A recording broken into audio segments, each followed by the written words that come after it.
The crystal award shattered against Miller's skull. Blood sprayed the vintage Porsche. My hands shook as I jammed the SUV into reverse, tires screaming against concrete. The ledger in my lap held the truth. My father didn't raise me, he bought me. And now he was selling me to the man who owned him. The flash drive in my pocket proved it all. Human trafficking receipts with my name on them. Gunfire cracked behind me. I had 30 seconds before they blocked the exit. My whole life was alone, and tonight it came due. The heavy iron filing cabinet groaned as Elena Vance pried open the bottom drawer. Dust motes danced in the shaft of sterile fluorescent light, settling on her damp palms. She thumbed through the crinkled manila folders, the scent of mildew and scorched paper stinging her nostrils. Her fingers snagged on a tab labeled Vance E. Records 1994. Inside lay a single Polaroid and a police report yellowed at the edges. The image depicted a collapsed porch, police tape fluttering like a warning flag against a backdrop of charred timber. Elena squinted at the grainy text beneath. Her breath hitched. The document didn't list a birth mother or a hospital discharge. Instead, the ink detailed a midnight extraction from a condemned basement. The radiator hissed in the corner of the small office, rhythmic and metallic. Elena traced the name of the arresting officer, her thumb blurring the faded letters. It wasn't an adoption. The paperwork described a crime scene, identifying her not as a daughter, but as Exhibit A. Footsteps echoed in the hallway. The rhythmic clip-clop of her mother's sensible heels approached. Elena shoved the folder against her chest, the sharp edge of the paper slicing a thin line across her skin. A bead of blood bloomed, bright and metallic. "Elena, dinner is getting cold, dear," Martha called through the wood. The voice sounded thin, practiced. Elena stared at the door handle. She visualized the woman outside, the one who tucked her in for 25 years, now a stranger standing guard over a graveyard of secrets. The house remained silent, save for the ticking clock and the roar of blood in Elena's ears. Every memory of home curdled into a staged performance. She waited until the footsteps retreated, counting the seconds between the floorboard creaks. 1, 2, 3. She needed the floor to stay solid. She needed the world to stop tilting. Shoving the folder into her bag, she adjusted her watch strap, pulling the leather tight until it bit into her wrist, leaving a stark red ring. The pain was grounding. It was a decimal point in a world of chaotic variables. The dining room of the Vance estate smelled of rosemary and cold ambition. Arthur Vance sat at the head of the mahogany table, his silver hair slicked back with a precision that bordered on the surgical. He wasn't eating. He was aligning his silverware. The fork sat exactly 1/2 inch from the knife, a parallel line of silver against the dark wood. He didn't look up when Elena entered. He simply tapped a fountain pen against a stack of cream-colored vellum. "Sit," Arthur said. His voice was a slow, heavy crawl, the sound of a stone being dragged over gravel. "You're 3 minutes late. That's 3 minutes of my time you've liquidated without a return."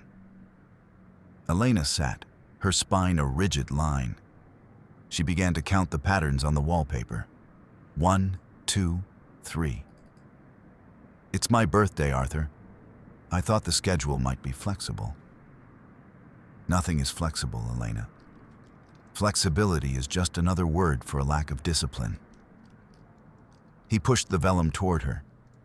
It wasn't a card. It was an invoice. The total at the bottom was printed in bold, uncompromising black ink. $2,400,000. Elena felt the air leave her lungs.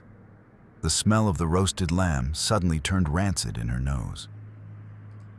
"What is this?" An itemized ledger of your acquisition and maintenance, Arthur replied, finally looking at her with eyes that saw only a line item. Private schooling, medical expenses, the cost of the cover-up in '94. I've carried you as a non-performing asset for 31 years. The acquisition phase is over. I expect the balance to be settled, or for you to accept the merger I've brokered with Julian Sterling. The room felt smaller. The ceiling seemed to press down on her head. Elena realized then that she wasn't his daughter.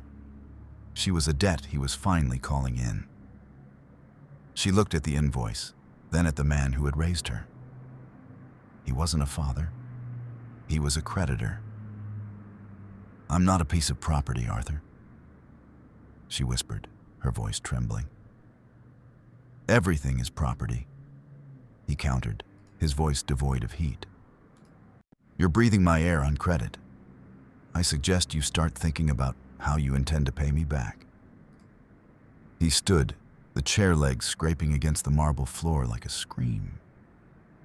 He left the room without another word, leaving Elena alone with the scent of rosemary and the crushing weight of $2 million. She didn't cry. She couldn't afford the luxury of tears. Instead, she waited until the house settled into its nightly rhythm of silence. She moved through the shadows of the hallway, her bare feet silent on the cold stone.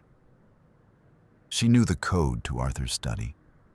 It was the date he'd taken over the firm, a moment of triumph he celebrated every day. Inside the study, the air smelled of expensive tobacco and leather. Elena bypassed the desk and went straight for the safe hidden behind the portrait of the first Vance patriarch. Her fingers moved with a frantic, practiced speed. When the heavy door swung open, she didn't look for cash. She looked for the black, leather-bound ledger she knew he kept. It was his real Bible, the one that recorded the things the official computers were never allowed to see. She found it tucked behind a stack of bonds. Her heart hammered against her ribs like a trapped bird. She pulled out her phone, the screen's glow of violent intrusion in the dark room. She took photos of every page, her thumb blurring the edges of the text. Names, dates, amounts. And then she saw it. A series of payments labeled Extraction/Maintenance Exhibit A. The numbers matched the ones on her birth records. She needed Marcus. Marcus Reed was the only person who had ever looked at her without calculating her value. He was a paralegal at the firm, a man who lived in the margins of the legal world, finding the cracks that others missed. She sent the first batch of photos via an encrypted app, her fingers shaking. "Verify these signatures," she typed. "Tell me if they're real." The reply came seconds later. "Elena, where are you? These look like offshore logs. If Arthur catches you with these, he won't just invoice you. He'll liquidate you. Asterisk. I'm leaving Marcus," she whispered to the empty room. "I'm reclaiming the deed." She grabbed a go bag she'd kept hidden in the floorboards of her closet for years. Cash, a burner phone, a change of clothes. She mapped her route. The back stairs, the service entrance, the garage. She counted the steps. 1, 2, 3. The garage was a temple of chrome and glass. The overhead LED strips hummed with a piercing, surgical white light that made Elena squint. She moved toward her SUV, her keys clutched in her hand like a weapon. The scent of expensive leather and gasoline hung heavy in the air. "Going somewhere, Miss Vance?" The voice was a low rumble, coming from the shadows near a vintage red convertible. Miller stepped into the light. He was a mountain of a man, his suit fitting poorly over a frame built for violence. He didn't look at her eyes. He looked at the bag in her hand. "Arthur wants you to stay in your room," Miller said. He stepped forward, his heavy boots thudding on the polished floor. "Get out of my way, Miller." Elena said, her voice steady despite the roar of blood in her ears. Can't do that. Orders are orders. He reached for her arm, his hand a thick, calloused claw. Elena didn't hesitate. She reached into her bag and pulled out the heavy crystal Executive of the Year award she'd snatched from Arthur's desk. It was a jagged, heavy piece of glass. As Miller lunged, she swung it with everything she had, aiming for his knee. There was a sickening crack, the sound of a dry branch snapping. Miller roared, a guttural sound of pain that echoed off the glass walls. He collapsed, clutching his shattered kneecap. Elena didn't wait. She scrambled into her SUV, the engine roaring to life with a mechanical snarl. As she floored it, the garage door began to hum, sliding down like a guillotine. She saw Miller's hand go to his belt. A flash of silver. Pop, pop. 2 warning shots rang out, the sound deafening in the enclosed space. Her rearview mirror exploded into 1,000 glittering shards, showering the dashboard in glass. She cleared the door by inches, the tires screaming as she tore down the long, winding driveway. She didn't look back. She kept her eyes on the road, counting the trees as they blurred past. 1, 2, 3. She was out. She was moving. But she knew Arthur's reach was longer than any road. The city diner was a chaotic blitz of sensory overload. The clatter of heavy ceramic plates, the shouting of orders, and the flickering neon sign for Joe's Eats created a feverish atmosphere. The air was thick with the smell of burnt coffee and rancid grease. Elena sat in a corner booth, her back to the wall, her eyes scanning the entrance. Marcus Reed walked in, his lanky frame hunched against the rain. He carried a heavy ring of 64 keys that jingled with every step, a signature sound that Elena usually found comforting. But tonight, it sounded like a countdown. He slid into the booth opposite her, his thick glasses fogged from the humidity. "You look like hell," Marcus whispered, leaning in close. "I feel like a line item," Elena replied. "Did you get the data?" Marcus didn't speak. He reached into his pocket and pulled out a small silver flash drive. He slid it across the sticky table, his fingers lingering on it for a second. "I decrypted the logs, Elena. I wish I hadn't." Subverted Phase 1. Smart decision. Elena took the drive, her fingers brushing his. This was the win she needed. With this data, she could go to the authorities, file for an injunction, and break the merger with Sterling. Marcus was the best in the business at finding the smoking gun, and his presence here, at great personal risk, proved his loyalty. She felt a surge of genuine hope. She had the ledger. She had the proof of Arthur's offshore tax evasion. She was finally holding the lever that would move the world. Phase 2. False positive. "It's all there," Marcus said, a small, tired smile touching his lips. "The digital signatures match Arthur's private key. Every transaction, every cent. You've got him, Elena. This is enough to bury him in federal court for a decade. You're free."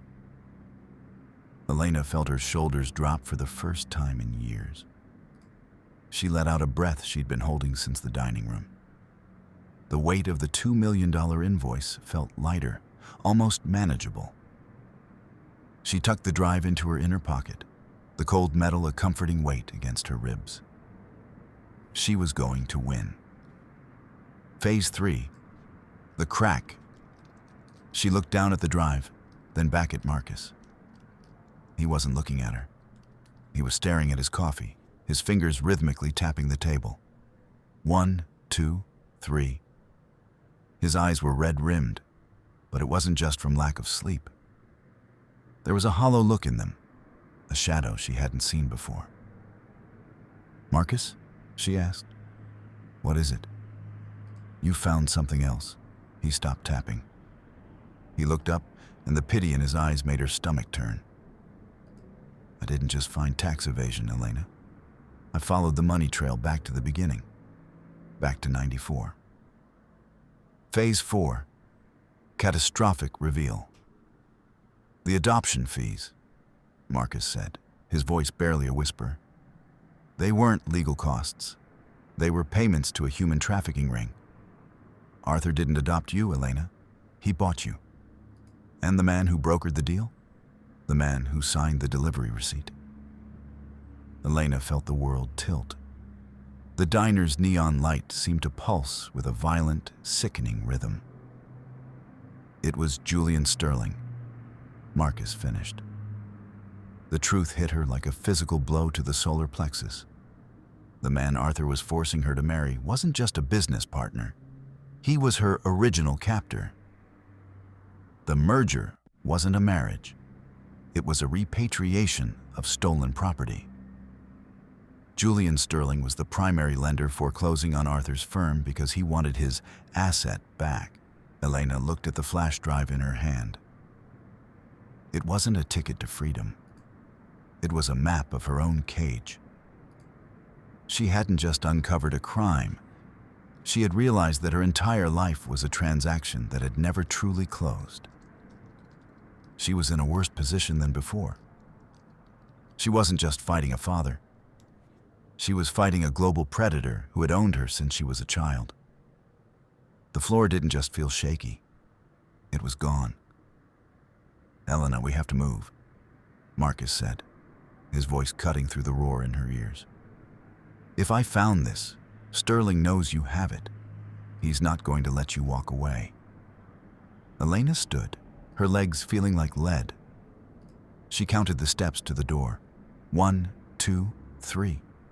She had to get to the Merritt Parkway. She had to disappear. But as she stepped out into the rain, the smell of wet asphalt filling her lungs, she realized the black SUV at the end of the block had been there since she arrived. The hunt hadn't just started. She was already cornered. The Merritt Parkway felt like a green tunnel, the dense canopy of trees pressing in from both sides like 1,000 eyes. Elena pushed her SUV to 70, then 80, her eyes darting to the rearview mirror. The black SUV was still there, maintaining a perfect, predatory distance. Suddenly, the steering wheel jerked in her hands. The dashboard lights flickered, then turned a violent, electric blue. A message flashed on the center console. Remote override active. No, Elena gasped. She slammed her foot on the brake. Nothing. The pedal went to the floor with a sickening lack of resistance. The car began to accelerate, the engine screaming as the computer forced the intake open. Arthur. He wasn't just tracking her. He was driving her. She was hurtling toward a sharp curve at 90 miles per hour. The scent of hot brakes and ozone filled the cabin. She grabbed the emergency brake, pulling it with everything she had. The tires shrieked, a high-pitched wail that vibrated through her teeth. The back of the car fish-tailed, the world spinning in a blur of charcoal sky and green leaves. Crunch. The SUV slammed into a soft wooded embankment, the airbag exploding with a deafening bang and the smell of scorched powder. Elena sat in the wreckage, her head ringing, the taste of copper in her mouth. She looked at her watch. The glass was cracked, but the numbers were still pulsing. She had 6 hours. 6 hours until the engagement gala at the Metropolitan Museum of Art. 6 hours until the merger became legally binding and she was handed back to the man who had bought her 3 decades ago. She crawled out of the shattered window, her knees scraping against the wet earth. She didn't look back at the car. She disappeared into the trees, her breath coming in ragged gasps. She needed a safe house. She needed to disappear. The safe house was a small, nondescript apartment in a block of gray concrete. Marcus had given her the key months ago, a just-in-case that she'd prayed she'd never need. As she approached the door, she stopped. The door was ajar. Just an inch. Elena's heart hammered a frantic rhythm. She pushed it open, the hinges giving a low, rusted groan. The air inside was stale, smelling of dust and old plywood. In the center of the room, lying face down on the floor, was a single photograph. She picked it up. It was Sarah Miller, her biological mother, the woman from the records. Sarah was laughing in the photo, her auburn hair caught in a breeze. Arthur had been here.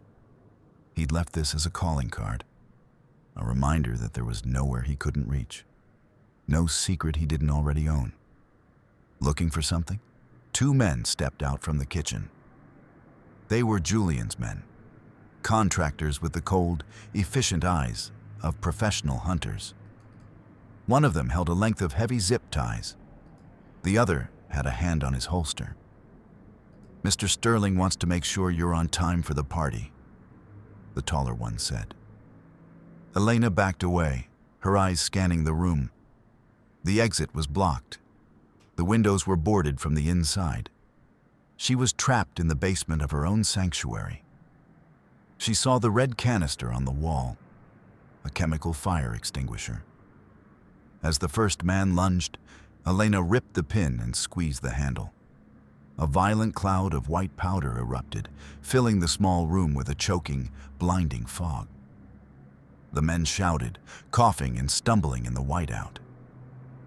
Elena didn't wait. She scrambled toward the laundry chute in the corner, a narrow, metal-lined tunnel that led to the upper floors. She shoved her bag in first, then squeezed her shoulders into the tight space. The cold metal bit into her skin as she clawed her way up, the sound of her own frantic breathing echoing in the dark tube. She burst out onto the second floor, her clothes covered in white dust and soot. She didn't stop. She jumped from the fire escape, hitting the pavement with a jarring thud that sent a spike of pain through her ankle. She limped toward the nearest transit station, the jingle-jangle of a distant set of keys making her freeze. "Elena, over here!" It was Marcus. He was standing by a maintenance door, his face pale and drawn. He pulled her inside, locking the door behind them with one of his 64 keys. "I heard the crash on the scanner," Marcus said, his voice shaking. I thought you were dead." Elena slumped against the wall, her breath coming in ragged sobs. "He found the safe house, Marcus. He left a photo of Sarah. How does he know everything?" Marcus looked at his feet. He reached out and touched her shoulder, his hand trembling. "Elena, there's something I have to tell you. Something that wasn't in the files." "What?" she snapped, her voice sharp with exhaustion. "I didn't find you by accident, Elena. I've been looking for you for 20 years. Sarah Miller, she was my aunt, my father's sister." Elena froze. The world seemed to go silent. "What are you saying?" "Arthur stole you from us," Marcus whispered, his voice thick with emotion. "He used his influence to strip Sarah of her rights, to erase her from the map. I took the job at the firm to find the paper trail. I've been working undercover for years, waiting for the moment I could get you out." Elena pushed his hand away. The air in the small room felt thin, recycled. "So, you've been lying to me too. My whole support system, it's just another set of secrets? I was trying to protect you." "Everyone says that while they're holding the leash," Elena shouted, her voice echoing off the concrete walls. She felt a profound, crushing isolation. She was a ghost being fought over by two graveyards. Arthur wanted her as an asset. Marcus wanted her as a lost relative. No one wanted her as a person. She looked at the flash drive in her hand. The only truth she had was the data. The only way out was through. "I'm going to the Met," Elena said, her voice turning cold and hard, a mirror of the man who had raised her. "I'm going to hijack the gala. I'm going to put Arthur's ledger on every screen in that building." "Elena, that's suicide," Marcus said. "The security is impenetrable. Nothing is impenetrable," Elena countered, adjusting her watch strap one last time. "You just have to be willing to pay the closing cost." The Metropolitan Museum of Art loomed over Fifth Avenue like an ancient stone fortress. The sheer scale of the pillars and vaulted ceilings made Elena feel microscopic as she moved through the service entrance, dressed in the sterile white uniform of a catering technician. The Great Hall was a sea of silk and diamonds.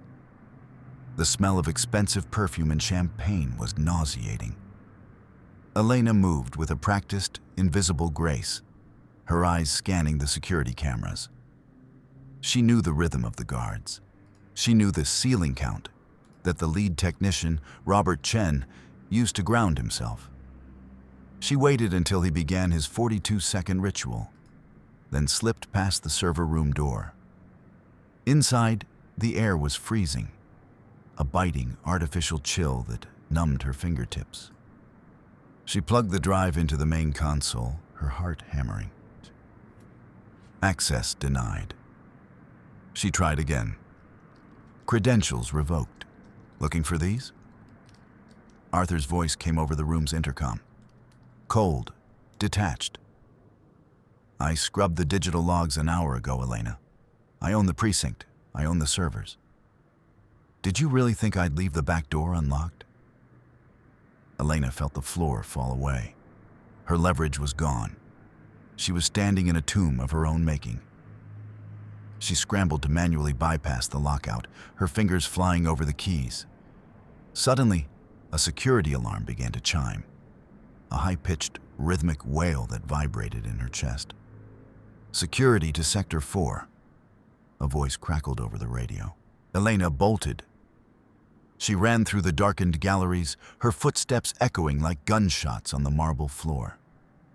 She burst into the Temple of Dender, the massive glass walls reflecting the city lights like a cage of stars. A hand grabbed her arm, spinning her around with a violent force. Julian Sterling stood before her. He was unnervingly handsome, his pale blue eyes predatory and unblinking. He pinned her against an ancient stone pillar, his grip like iron. "You're late for our engagement, darling," Julian whispered. He leaned in just an inch too close, the scent of expensive cologne and cold sweat clinging to him. "Let me go," Elena hissed, struggling against him. "Not a chance. We've invested too much in you to let you walk away now." He began to crack his knuckles, index, middle, ring, pinky. The rhythmic pop of the joints was the sound of a death trap closing. "I have the ledger, Julian. I'll tell everyone what you did." Julian smiled, a cold, empty expression. "And who will believe you? An unstable girl with a history of episodes? Besides, I have something you might want to see." He pulled out a phone and showed her a live feed. A small gray house in Oregon. A woman sitting on a porch. Sarah Miller. "There's a man in the trees, Elena," Julian said, his voice smooth as silk. "If you don't walk onto that stage, if you don't smile and sign those papers, he'll finish what Arthur started 30 years ago. Your mother will die, and you'll be the one who pulled the trigger." Elena stopped struggling.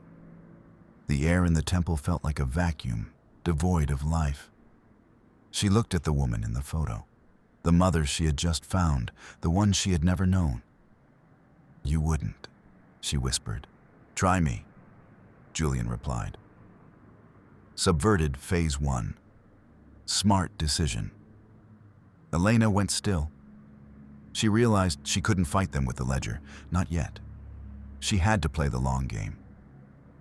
She decided to agree to the ceremony, to get close enough to the main stage microphone to scream the truth to the live television cameras. It was a logical, desperate gamble. If she could just get to the broadcast feed, the secret would be out, and they wouldn't dare kill Sarah with the world watching. She nodded slowly, letting her body go limp. Fine, I'll do it. Just don't hurt her. Phase 2, false positive. Julian's grip relaxed. He smoothed the hair back from her forehead with a terrifyingly gentle touch. That's my girl. Smart. Practical. Let's go make history. He led her toward the wings of the grand stage. Elena felt a spark of cold, sharp focus. She had her burner phone in her pocket, preset to trigger the audio leak. She just needed 60 seconds of airtime. She could see the cameras, the red lights glowing like embers. She was going to win by losing. Phase 3. The crack. As they reached the velvet curtain, Arthur stepped out from the shadows. He wasn't looking at the crowd. He was looking at a set of legal documents in his hand. He didn't look triumphant. He looked bored. He adjusted his number 4 white shirt collar, his fingers moving with obsessive precision. Wait, Arthur said, his voice a low crawl. Before we go out there, Elena needs to understand the full scope of her liabilities. He handed her a second folder. It wasn't about trafficking. It was a series of wire transfer receipts, all bearing her forged signature. Accounts in the Caymans, shell companies in her name. Phase 4. Catastrophic reveal. I filed these with the FBI's Financial Crimes Division this afternoon, Arthur said, his voice devoid of emotion. Millions of dollars in embezzlement, all traced to your private accounts. If you speak a single word about the ledger, if you even whisper the word trafficking, I'll trigger the tip-off. You won't be a victim, Elena. You'll be the mastermind. You'll spend the next 20 years in a federal prison, and Sarah, well, Sarah will still be gone. I've made sure your silence is a matter of self-preservation. Elena felt the truth hit her like a physical blow. Arthur hadn't just prepared for her rebellion. He had used it to frame her. She wasn't just trapped. She was the scapegoat for his entire empire. If she spoke, she destroyed herself and her mother. If she stayed silent, she became a slave. The announcer is waiting, Arthur said, checking his watch. Smile, Elena. It's your big night. He pushed her toward the stage. The lights were blinding, a white assault that stripped away her shadows. The applause was a roar of 1,000 fists pounding on a door. She was standing on the edge of a cliff, and the man holding the rope had just let go. The announcer's voice boomed through the great hall. And now, the moment we've all been waiting for. The union of 2 great American dynasties. Please welcome Elena Vance. Elena stepped into the spotlight, the flashbulbs exploding like silent grenades. She saw the sea of faces, the elite, the powerful, the people who bought and sold worlds over appetizers. She saw Julian Sterling waiting for her, his hand extended, his smile a neon sign of victory. She looked at Arthur, standing in the wings, his face a mask of ruined pride and absolute control. She reached the microphone. The room went silent.